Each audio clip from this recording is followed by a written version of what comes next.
tener presos políticos. Siempre hacen lo que los abogados llaman simulación de hecho punible para poder justificar de que son políticos que están presos. Y en este caso en Venezuela hemos visto cómo se les ha inventado delitos penales a muchos venezolanos, pero que en realidad el trasfondo, la verdadera razón de ser, es el hecho de que tienen una posición distinta desde el punto de vista político al gobierno nacional. No debemos olvidar, por ejemplo, el caso de Manuel Rosales, cuando vimos al propio presidente de la República del momento dar la orden de que metieran preso, y hasta dijo, misión Manuel Rosales va preso. Y vimos entonces luego a todos los seguidores del gobierno tratar de inventarle delitos al señor Rosales. Luego vimos el artículo, el caso de los jóvenes venezolanos que estaban protestando el año pasado, en el año 2014, perdón.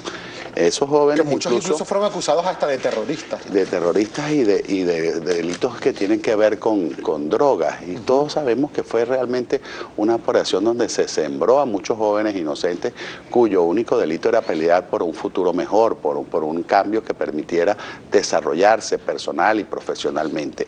Entonces, aquí estamos hablando de que a muchos venezolanos se les ha privado de libertad, inventándoles delitos de terrorismo, inventándoles delitos de corrupción, inventándoles delitos hasta de narcotráfico. Y entonces esta ley lo que procura es precisamente eso. Lo que pasa es que ayer el gobierno leía parcialmente los artículos. Por ejemplo, cuando hablaba de los de tráfico de drogas y decía el diputado o los diputados que intervinieron por el gobierno, artículo 30, perdón, se concede la amnistía de los hechos considerados como delitos de tráfico de drogas en menor cuantía, tipificados en el artículo 149, segunda parte, y 151. Hasta ahí leían. Lo que no seguían leyendo, que está en la ley, es que cuando su supuesta comisión se hubiese producido en campamentos o cualquier tipo de reunión de manifestantes que se hayan congregado con alguno de los fines previstos en el artículo de esta ley. Es decir, no estamos hablando por lo menos a los señalados de narcotráficos en el gobierno, no estamos hablando de eso ni de cualquier otro ciudadano que cometa ese tipo de delito. Estamos hablando de esos jóvenes, la inmensa mayoría universitarios que estaban protestando y que en una operación comando de la DICI se les sembró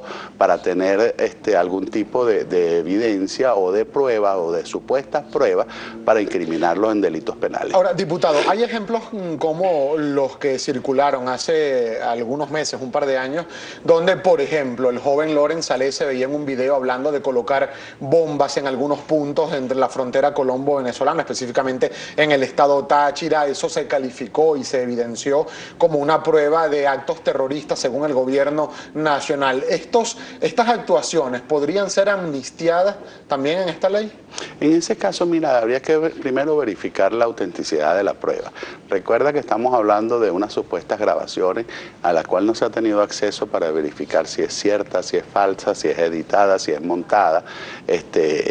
Y realmente cuando tú ves todos estos vicios en los procesos, entonces lamentablemente estamos en presencia de juicios políticos. Entonces aquí lo que se busca en Venezuela es la restitución de la justicia, no es de la impunidad, pero en todo caso también es la restitución de la reconciliación. Ya basta de que el país siga dividido, enfrentado por razones que lamentablemente han venido despertando las miserias de cada ser humano, tanto de los que están en el gobierno como de muchos que estamos en la oposición.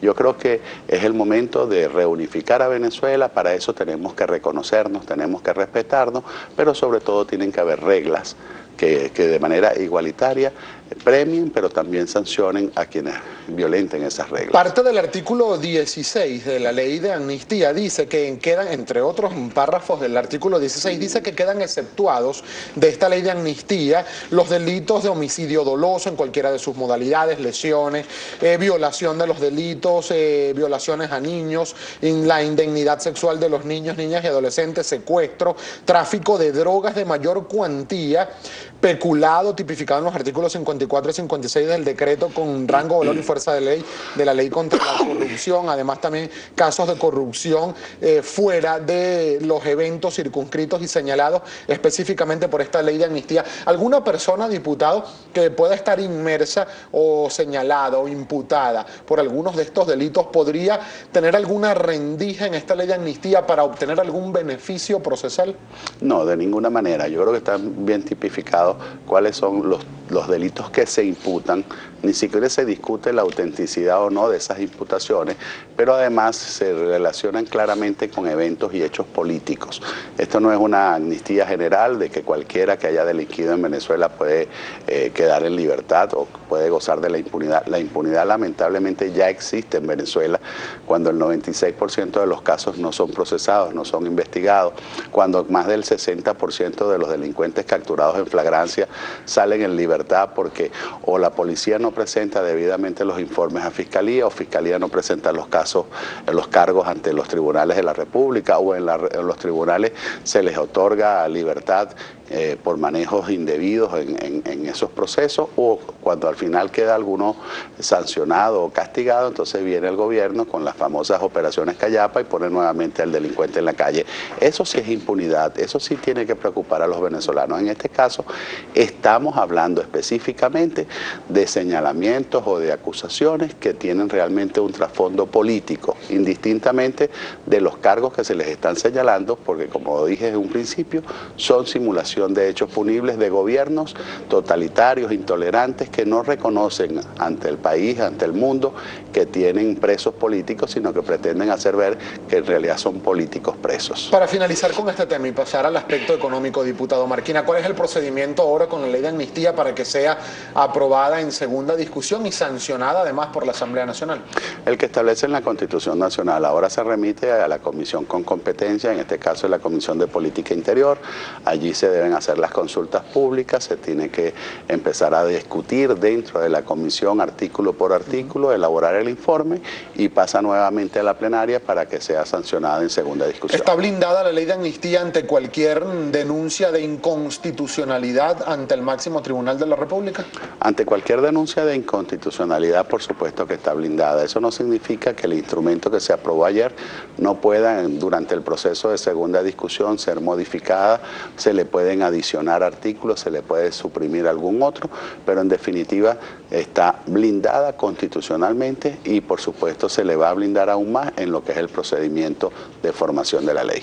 Hay expectativas, diputado, y pasando al tema económico, usted como presidente de la Comisión de Finanzas de la Asamblea Nacional, para hoy se esperan estos anuncios por parte del ciudadano presidente de la República, Nicolás Maduro. En primera instancia, ¿qué espera usted? Anuncie hoy el presidente Nicolás Maduro y qué valoración tiene acerca de esta sustitución de última hora que se conoció del vicepresidente para el área económica de Luis Salas, ahora al ministro Pérez Abad. Mira, yo no voy a emitir opinión de por qué lo destituyeron. A mí lo que todavía me termina siendo inexplicable es cómo lo nombraron. Pero en todo caso, lo importante es que los venezolanos entendamos que los anuncios que hasta ahora se han filtrado, se han asomado, no vienen a resolver los problemas del país. Vendrían en todo caso a resolver los problemas del gobierno. Pareciera que dentro de esa voracidad fiscal, el gobierno lo que trata es de generar más bolívares para él, para poder seguir con ese gasto dispendioso e irresponsable. Fíjate tú, cuando tú liquidas la producción nacional y la sustituyes por importaciones, eso es lo que te ha traído como consecuencia hoy el hecho de que no tengamos los niveles de escasez y de desabastecimiento que estamos sufriendo. Entonces hay dos soluciones, una, producir más y otra, tener los recursos, las divisas necesarias para tener importaciones mientras esa producción llega a los anaqueles de los abastos venezolanos. En todo caso, ¿cuál medida está siendo anunciada para resolver eso? Hasta este momento no hay ninguna en concreto. Lo que se habla es de evaluar lo que tenemos son las mismas divisas, pero el gobierno va a tener más bolívares. Cuando tú hablas de aumentar la gasolina, no es que estás generando más divisas, estás generando más bolívares para el gobierno. Así que estas medidas, que no vamos a entrar en la discusión de que si son necesarias o no lo son, porque si son necesarias, habría que ver es la cuantía de cada uno de los anuncios que se haga, aisladas no resuelven ningún problema.